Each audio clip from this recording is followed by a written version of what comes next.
కాబట్టి ఒక్కసారి మనం ఆలోచిద్దాం. కాకా గా గాయిన్యా అనండి అందరూ.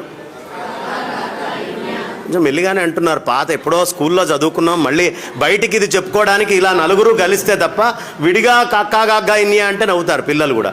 కాబట్టి ఇక్కడే చెప్పుకుందాం. కాకా గా గాయిన్యా.